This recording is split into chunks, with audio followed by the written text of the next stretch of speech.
Hello, my name is Derek Atkins, and this video lecture is entitled Telling the Better Story About Creation. And this is part 2 of this video lecture. This video lecture is for the course on church, society, and ethical issues in Asia at the East Asia School of Theology. So in part 1 of this video lecture, we looked at some of the different claims that environmentalists make about the environment. We've seen how they claim that Earth is in an ecological crisis, how they claim that the Earth is overpopulated, how humans have caused irreparable harm to nature. And then their last claim, the last claim we saw that they make is this claim that not that humans, but Christians and Christian teaching are largely responsible for the ecological crisis that we are in. And this leads to the idea that Christian teachings about the environment need to be opposed in order to save the environment. But in order to answer this accusation or to evaluate this claim, we need to see what the Bible actually does teach about creation. And so that's what we're going to do in the second part of this video lecture. We are going to look at what the Bible actually does teach about creation.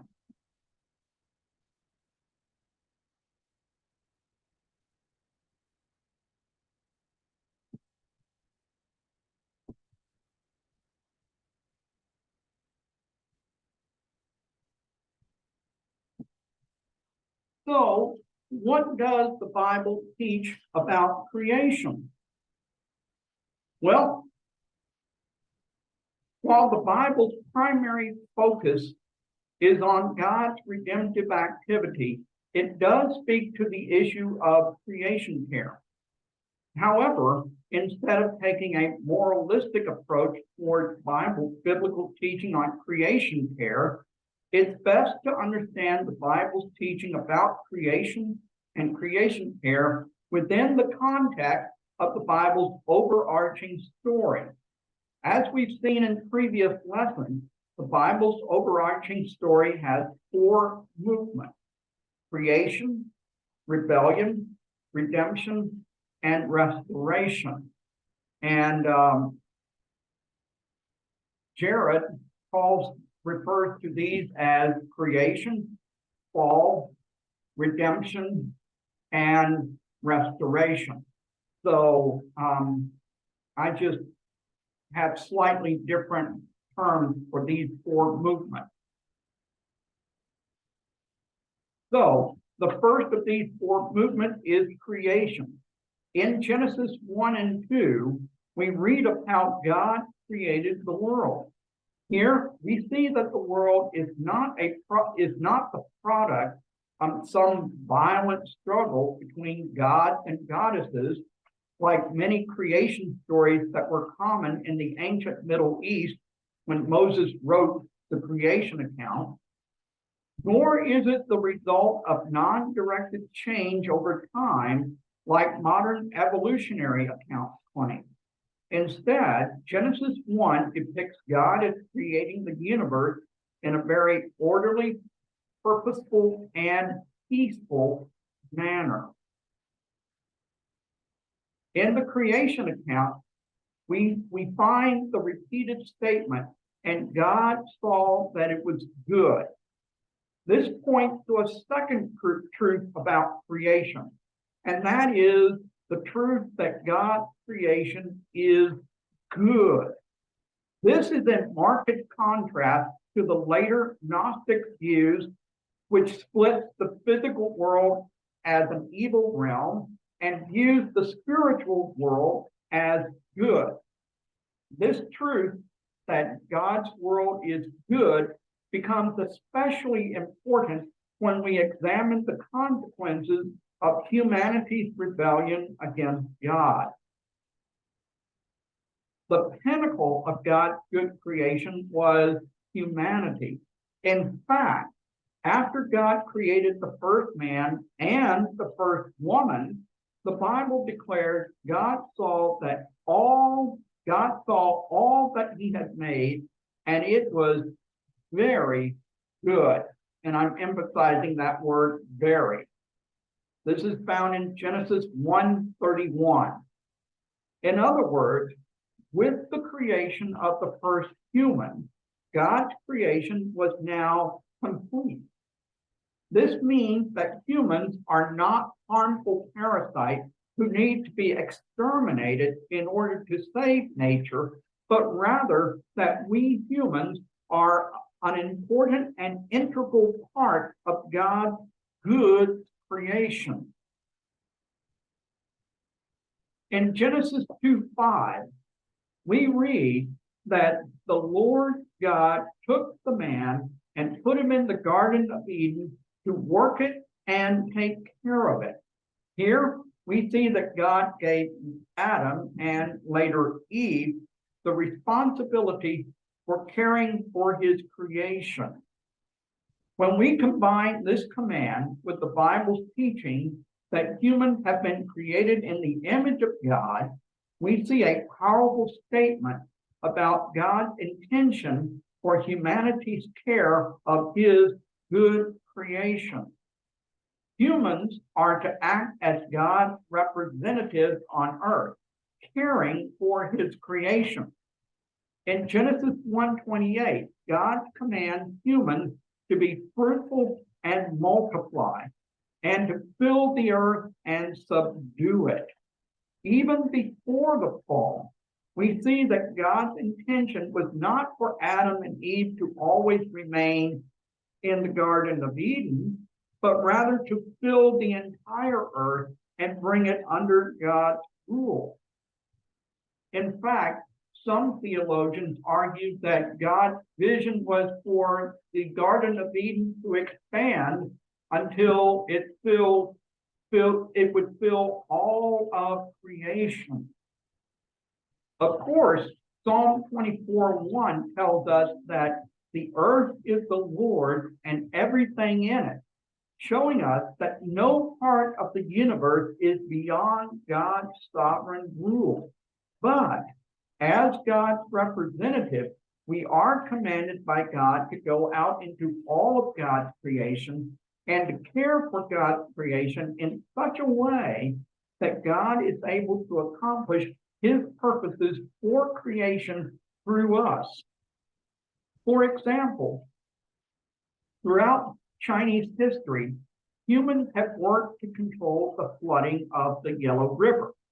While it may be argued that the natural disasters caused by this periodic flooding is a result of the fall, this work of controlling the flooding of the Yellow River still remains a good example of how God has called us to care for his creation. Collectively, this command to care for creation and to subdue it is often called dominion. For many people today, the word dominion carries negative connotations of oppression and exploitation. But in the biblical worldview, the word dominion carries a very positive meaning. It refers to our responsibility to care for God's creation in such a way that God is able to accomplish his purposes for creation through us. This means, among other things, that we do have a biblical warrant to develop and, yes, exploit the natural world in constructive ways. In the Garden of Eden, God provided fruit from the trees for Adam and Eve to eat, which shows us that we do have a legitimate God-given right to take from nature those resources that are necessary for meeting our legitimate needs. However, our legitimate need to cultivate and exploit nature to provide for ourselves, our families, and our communities does not give us the right to misuse God's creation to gratify our selfish desires.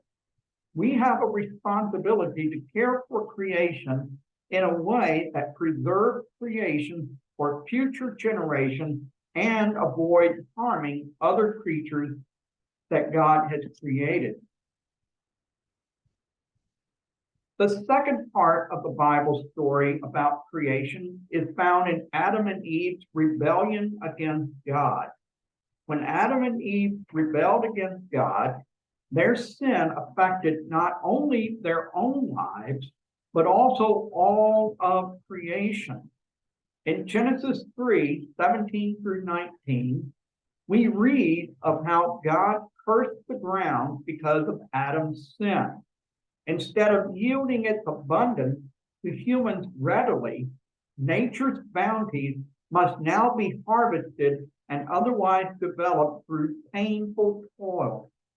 Creation itself now suffers because of human sin, producing thorns and thistles, as well as many other natural difficulties and dangers, such as diseases, harmful genetic mutations, predatory behavior among animals and plants, and natural disasters. In addition, human sinfulness has led to harmful practices which further damage God's creation. Through poor management, greed, and other sinful practices, humans have brought harm to the natural world.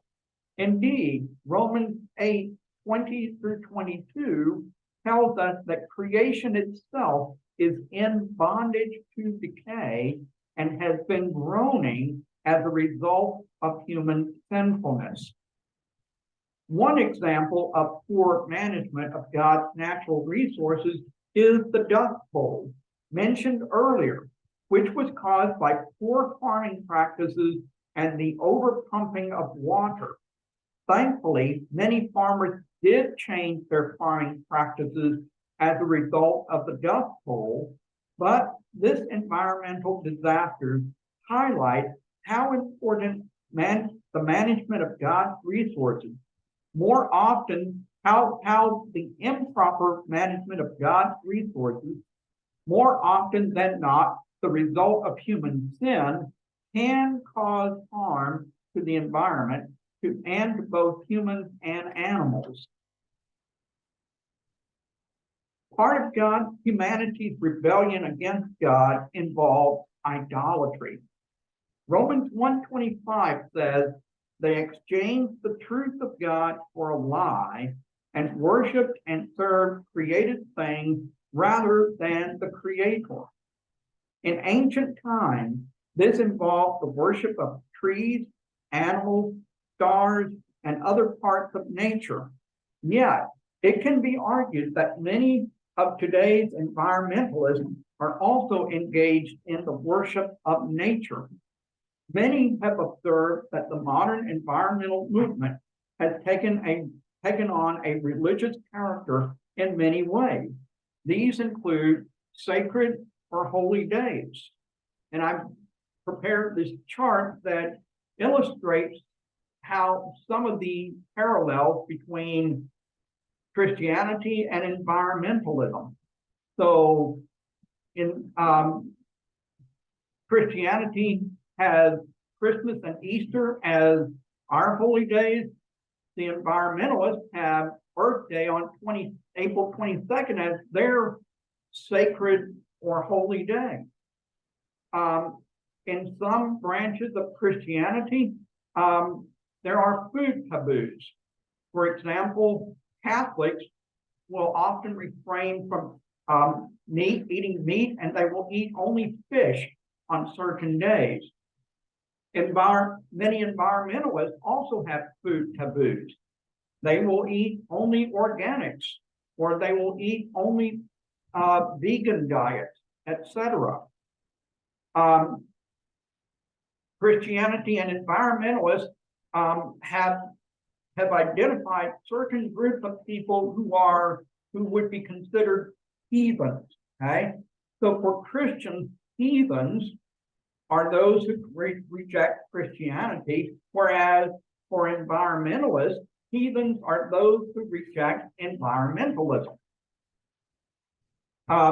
Christianity and environmentalists have authority figures. In Christianity, priests and pastors are our authority figures. But for environmentalists, scientists are their authority figures. Christians and environmentalists also have different stories about how sin or evil came into our world. So Christians would say that humanity's broken relationship with God is the source of evil in our world, whereas environmentalists would say that humanity's broken relationship with nature has caused evil in our world. And then both Christianity and environmentalists have different understandings of how to achieve redemption. For Christians, redemption comes when we repent of sin and place our faith in Jesus. Now, we would go on further to say that we are not saved by our good works. We are saved only through faith in Jesus, but our redemption does show what is in our hearts. Now, environmentalists would say that redemption is achieved by renouncing ecologically harmful practices and bringing balance back to nature. So, and there is another important element in modern environmentalism. It tells a story about our world and our place in it. Okay, so where the Bible teaches that humans have a broken relationship with God, environmentalism says that humans have a broken relationship with nature, as I mentioned. Where the Bible teaches that redemption comes through faith in Jesus Christ and his atoning death on the cross, environmentalists say that redemption comes through humans renouncing their ecologically harmful practices and restoring nature to its original harmony. So we see that in many ways, environmentalism has a religious character. In fact, in what many considered a bizarre event, students at the Union Theological Seminary in New York City confessed before Plant during chapel on September 17, 2019, of their failures to protect the environment. And so this picture shows these students lined up to confess to these plants their failure to take care of the environment. Now, this clearly looks like a religious practice. They're, in effect, praying to these plants and confessing to them. Now, the third part of the Bible story is redemption. And this part of the Bible story flows from God's redemptive activity in his world. Christ's death on the cross takes away the curse of sin in our lives. And as a result, we are able to experience God's redemptive work in our own lives as he frees us from bondage to sin and sinful behaviors and transforms us so that we are able to live lives of righteousness. Nor is this work of redemption limited to our individual lives. Rather, Christ's redemptive work leads to an ever-expanding sphere in which God's rule brings restoration to ever-growing numbers of people and to creation itself. One example of this restorative, redemptive work in nature is found in the work of George Washington Carver, a botanist who was also a devout Christian. Beginning in 1892, the boll weevil pest began invading cotton farms in the American South, bringing much harm to cotton crops and much economic suffering to cotton farmers. Carver advised farmers to practice crop rotation and to plant crops that boll weevils didn't eat, such as peanuts, thereby reducing the boll weevil population. In addition, Carver worked tirelessly to find new uses for peanuts so that peanut farmers could make a profit from selling their peanuts to those who wished to use peanuts in a growing number of peanut-based products. This redemptive work in creation, while restorative in many ways, has not yet resulted in the complete restoration of God's creation, which still awaits final completion at Jesus' second coming. And that leads us to the final movement in God's story, which is restoration. At the end of human history, Jesus will return and will make all things new. He will finally end the curse that God has placed upon nature once and for all, and sin's awful effect upon nature will be removed forever. Humanity, animals, and plant life will all be able to fully enjoy God's good creation in perfect harmony without the corrupting effect of sin. In this restored creation, humanity will once again care for God's good creation according to God's design and for God's never-ending glory. So, what is our responsibility toward creation? Well, according to the better story that we see in the Bible, God created the world as good. Right? So we see that God's creation is good. God placed humans in this world as the pinnacle of his creation. And he has given us responsibility to care for his creation. And this care for creation does include a legitimate need to make use of nature to provide for our legitimate needs, such as our need for food, clothing, shelter, etc. But in pursuing these legitimate needs, we should not do these in a selfish way. We should take care of nature. And as Christians, we should work to redeem nature, to redeem the effects of the fall. And we do see this in through examples such as George Washington Carver, who helped to fight crop diseases.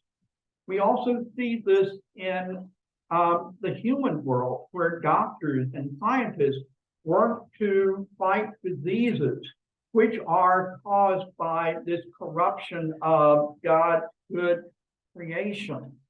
So there are many ways that we can work to help redeem creation and to help reverse some of the effects of the fall. However, we must also realize that until the second coming, we will not be able to fully reverse the effects of the fall. But the good news is that Jesus is coming again. And when he does come again, he will reverse the effects of the fall. And then creation will be restored to God's original design. So this is the overarching story that the Bible tells us.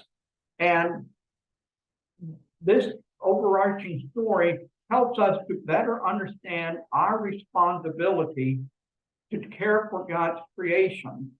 And it helps us to better understand the place of creation in God's larger glory.